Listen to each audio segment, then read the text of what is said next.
My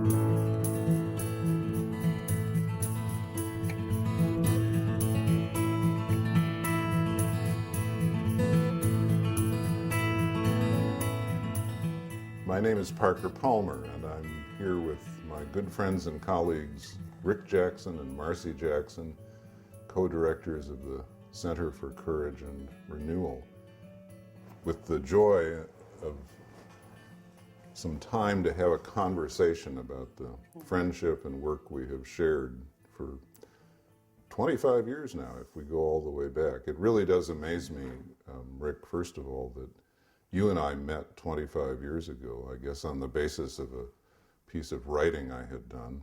And then I remember a few years later, just maybe 5 years later, that was in maybe 82, meeting Marcy at your home in Minneapolis when we were together planning a retreat for Kellogg National Fellows in which not only the fellows but the spouses were to be fully involved. And we went ahead and did that in Taos, New Mexico. And it's amazing to look back for me to say 25 years ago, you and I meet, 20 years ago, I meet Marcy. 15 years ago, we start working together to create a program called The Courage to Teach. 10 years ago, the Center for Courage and Renewal is established. You become the co-directors. I become your close partner in all of that, you mine. And here we are today to talk about a stream of work that has grown from a trickle to a flood around the country, serving so many people, not least us, wonderfully well. And today we're able to look around the country and see 150 facilitators working in 30 states and 50 cities hosting these circles of trust for teachers and administrators and lawyers and physicians, and doing remarkable transformational work in the lives of these people, hundreds, maybe thousands of people, and the institutions they serve. And I guess what strikes me at this moment is how all of that is rooted in a friendship that started a long time ago, and the way in which somehow friendship and vocation seem to go together in a mysterious and wonderful way, that when you meet someone that you identify as a friend, somehow part of that is recognizing that you share a reason for being on earth. You share a purpose or a mission. Do you know what I'm saying? I do, Parker. I remember meeting you first, as many people meet you first, in a piece of your writing. I was in campus ministry, and you were doing a lot of work with campus ministers through the Danforth Foundation at that time, and you'd written a piece called Campus Ministry, a Pastoral and Political Vocation, holding a paradox, as so much of your writing does. And I felt found, I felt discovered at that point as I read that. And as it turns, within a year we were able to meet, and you spoke to a national gathering of folks. Well, I remember when we met, I just felt, here's a guy whose heart is in the right place, whose mind is right there with his heart, and that's how I felt when I met Marcy too, someone whose gifts just could help carry this work forward and also kind of help me expand my own life. I mean, I think that's how I felt about both of you. This wonderful shared sense of friendship and vocation. It's amazing to look back on those early, almost unconscious origins, and to say then that in the early 90s, with the help of our friends at the Fetzer Institute, we started, I at first started putting together a program for teachers called The Courage to Teach, which created these hospitable spaces like the ones we created at Taos for those Kellogg Fellows and spouses. And then when it became clear that this program for teachers was something they wanted and needed, and that the Fetzer Institute wanted to help multiply around the country, and the question arose, who should help us institutionalize this program and lead that institutionalization? You were the ones. You were the ones. In light of what we were just talking about, it also strikes me as very interesting that none of us have ever said, can I hire you to do this or that? There's been a kind of deep listening followed by invitations that just kind of keep going. And I think that's certainly not limited to us. It's kind of flowed right out into this wonderful leadership-rich network of colleagues we have around the country that I think is marked mostly by this quality of invitational leadership. Gifts are recognized, gifts are invited forward, and something about the contributing of those gifts enlivens the collective as well as brings aliveness to the individual. That's certainly been the case for me, I think for us, Parker, in working with you. It reminds me, Rick, of the immediate prehistory of the Center for Courage and Renewal, which at the time we were calling the Center for Teacher Formation because we were working with teachers almost exclusively, and only later started getting these calls from physicians and lawyers and others, which led to the name change. But I remember very clearly having done that pilot group of K through 12 teachers at the Fetzer Institute in 93, 94, I think it was, or 94 to 96. 94 to 96, that's right. And the Fetzer Institute deciding this is good stuff, we need to see if it can be replicated around the country. Does it work when Parker isn't there? Does it work when we're not operating at our lovely retreat center? So I remember in the early days when we began meeting, that was actually after just the first 6 of us were identified, I think, to help you figure out what the heck you were doing and how we could take it to work with other groups. And we met in your family room, and we kind of just we learned it by doing some of these things together, working with poetry, doing whatever. But we also had a lot of laughs.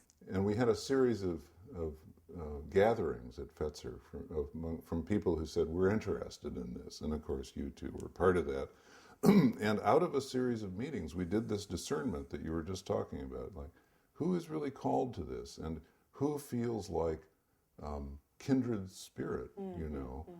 And out of that came you two and 4 other people who then, either solo or in pairs, replicated the program in 4 locations around the country. And that was the period that you were just talking about, Right, Marcy, right. when we met at our house between each of those retreats. And it was this 8 retreat series, meeting seasonally over a 2-year period. And I just remember those meetings as so rich when we'd be sitting down and saying, now, what just happened? What went well? What didn't go so well? What does it mean to facilitate a Right. group where the purpose is to make safe space for the soul so people can hear the inner teacher speak, make a claim on their lives? And then what's going to happen, what's likely to happen next based on Parker's experience with the pilot group. Those were such rich community building days, and to be sitting that way with friends in a shared vocation was really extraordinary. And since then, of course, things gotten so much bigger. I was thinking about how it was really out of those experiences that when we came to begin the center and then consider how we're going to do facilitator preparation or invite other people into leadership, because surprise, surprise, these test sites were all successful as well and very well received. And there was more interest and call for these kind of programs. And I just remember out of that experience of how we sat with you and picked your brain about, not only picked your brain, really experienced some of the work together, shared our experiences. We realized this was never going to be a train-the-trainer model. Right. That it really was preparation rather than training, and that it was a kind of, I think of it now as a kind of embodied leadership development process that begins with people having some deep experience of their own with this approach before they imagine leading it for others. So I feel like we have stayed true to some of the original ways that we kind of stumbled into how to do this in the beginning, Yes. through our conversations with you. Yeah, really emerging out Together. of community and out of the identity and integrity of each facilitator. Right. And finding a process that, I mean, I think this is one of the many areas where you two have been brilliant in your leadership to find a process that could replicate this thing that went on in our living room, but do it on a national scale in much more organizational terms. And I really feel that you've been faithful to that, and that continuing to operate, as you say, not out of a training model where you say, okay, here's the notebook, we're now going to go through and teach you how to turn the crank on this method, but really starting each time with, who are you in relation to this intentionality? How can you learn to hold a space that's safe for other people's souls? How can you do that in a way that honors the core principles that we have been able to articulate, that we take very seriously and hold very dearly, and yet embody those principles or honor those principles in your own unique way? And to find a process that supports that has been fabulous. And now, almost 150 facilitators. And you mentioned it being a national program, which is true, and yet we've continued to have these cohorts over these last 10 years be quite small, and in terms of what we felt was appropriate for the kind of process we want to have with these people and the depth we want to go with them. Another thing I was just thinking about that you said was there from the beginning, and we've carried this on, is a very careful discernment process that involves never just taking somebody on paper because they think this is what they are next to be doing, but instead to kind of, in some ways, take a journey with them, have a chance for them to meet us to meet them, to really look at their capacity to create that kind of hospitable yet charged space where you mentioned the words, I think, compassion, competent, and I'd say compelling as well as something that we're creating here. So it's been increasingly difficult to I think engage in that discernment process, but I think no less important for maintaining the integrity and the quality of the leadership of this work. And difficult. Why? Because of size. Because there's more interest now, which is that's the good news, and I'd say there's more interest of people that may read your books, not have had any experience of this, but imagine that they just want to jump right into becoming a facilitator. So there's a lot of conversations about why we feel that it needs to be approached from a basis of some experience. Ahead of time. The other thing that's difficult, but is also a great gift for us, is we tend to draw people who are already very competent and skilled in their own field. So they've been doing other kinds of facilitation or teaching or consulting or whatever it is, and are often skilled, whether it's physicians, teachers, educational leaders, clergy. All of those, we have people in all of those professions in our network, but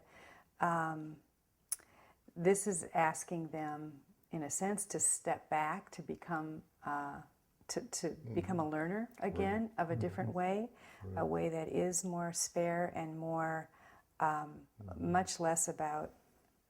It's not sage on the stage. It's much more guide on the side. It's much more. Asking me to create a space of almost spaciousness in myself before I can create that for the group. Yes. So it's subtle and exciting, I think. I think one very exciting for me and very subtle. And one thing that we've always said that I think I understand the truth of this more every day. You have to be doing this for yourself in order to be doing it for others.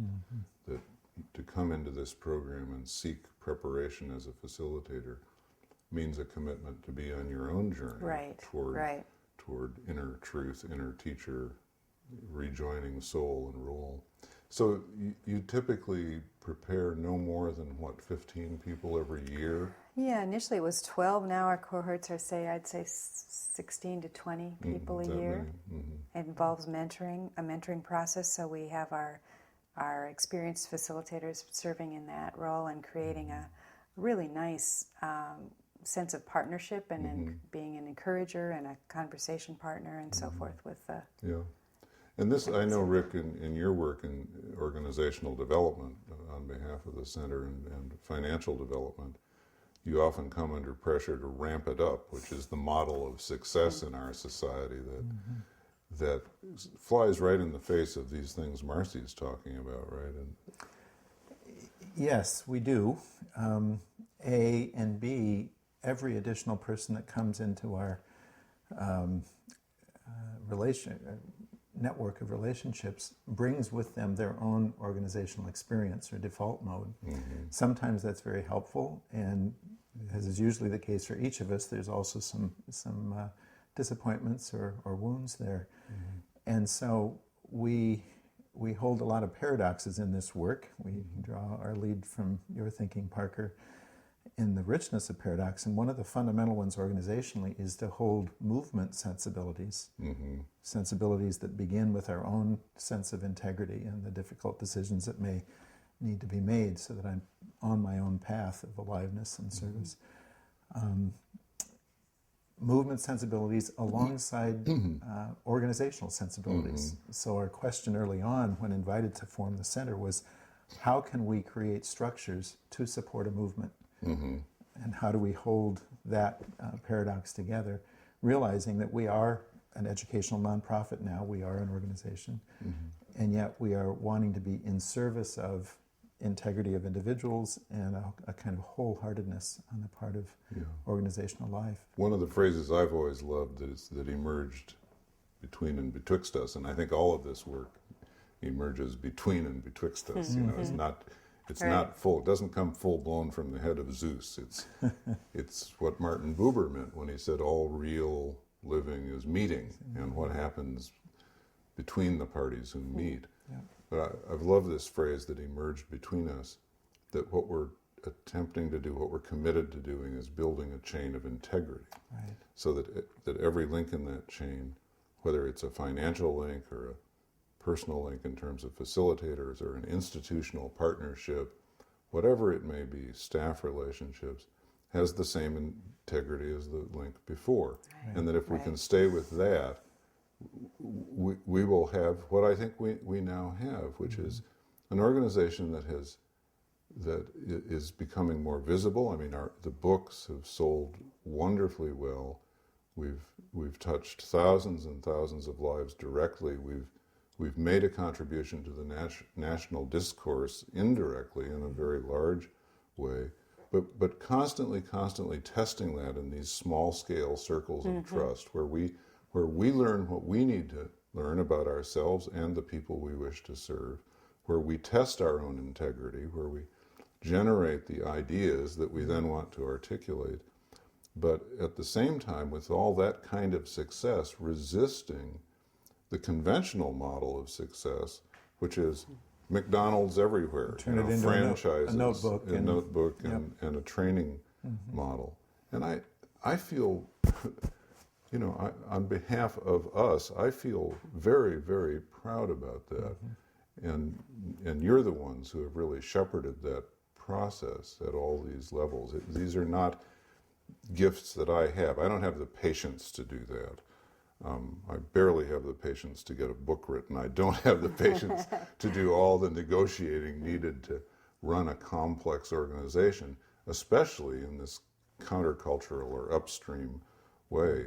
So this notion of friendship, vocation, and shared gifts, diverse gifts that we honor in each other and that get shared to create a sum that's a whole that's larger than the sum of its parts. This is powerful, not just metaphor for us, but for me now it's lived experience, and I find that very, very, very exciting to actually have lived into things that as a younger person I thought, I believe that. I think that's true. I like that idea a lot. Not sure I've ever seen it. Now I've seen it. Now I've seen it. It's been a tremendous gift for us, and not just in giving leadership to the center over these last 10 years, but to work so closely with you in doing that and beginning some of our early work of facilitator preparation in your home and growing this amazing community of colleagues now around the country that are carrying this work forward. So it just continues to be a great gift.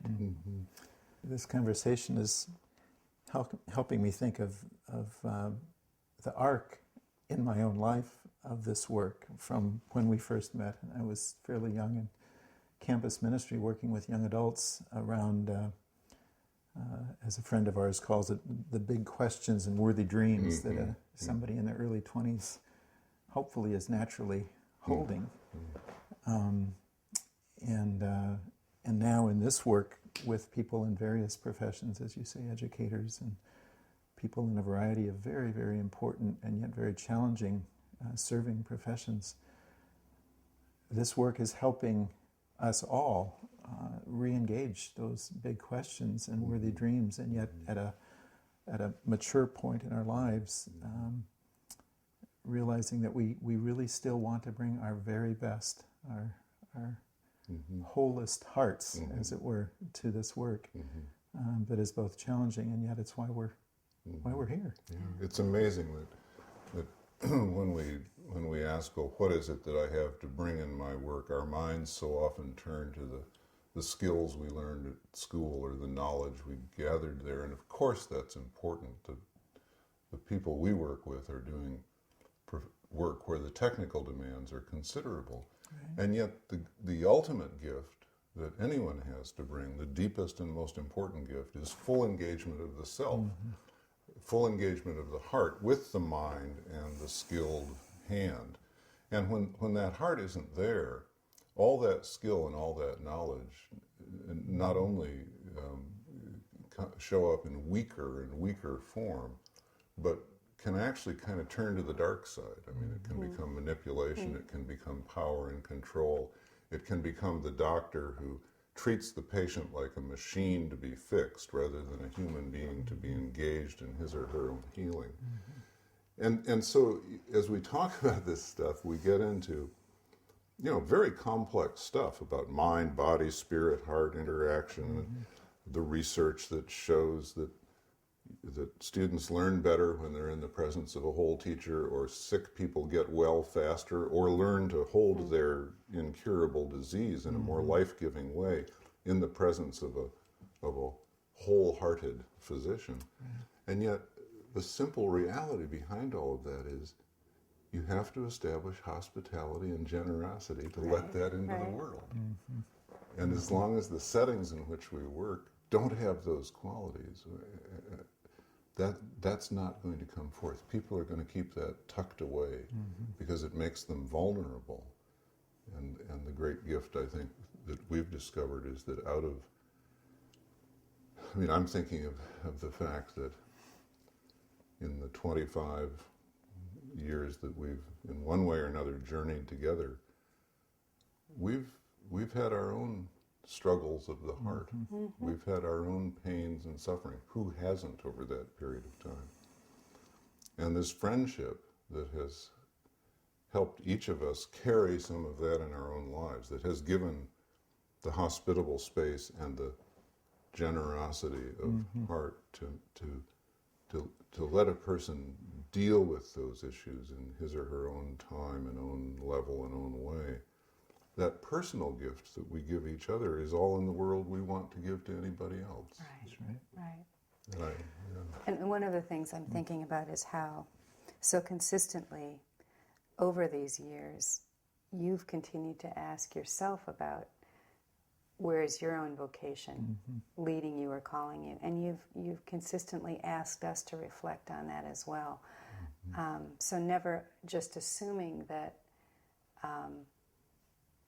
we've created this thing together and now it's kind of out on its own and we just serve it, but that it's a dynamic relationship, that it's ever evolving. Our work with you is ever unfolding, and that's been one of the real exciting things about it, as we've gotten to not just partner with you on programs, but the writing that you've been doing and how that's so contributed to the growth of this movement. Your relationship even to the center as an organization. Right. That's been a very important, as you know, piece of this for me. Since the center got up and running as a formal organization in 1997, so 10 years of the center now, with all this prehistory as necessary foundation to that sort of demonstration plot, seedbed. But since the center got up and running, I've published The Courage to Teach, Let Your Life Speak, A Hidden Wholeness.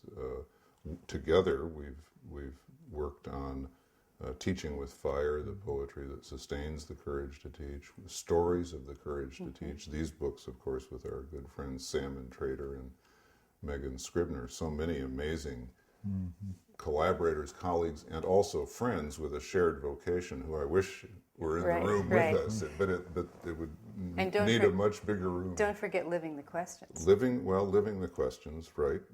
Which was a book of that collection of amazing writing about the way your work has impacted so many. And I can't imagine any of these books coming out had I just been out there on my lonesome trying to write. These are such communal, collaborative efforts from where I sit, so deeply influenced by dialogues that we've had. And of course, my wife, Sharon Palmer, has been very much part of the hosting of the program as well as the writing and development of the books. So I see all of this as so profoundly communal.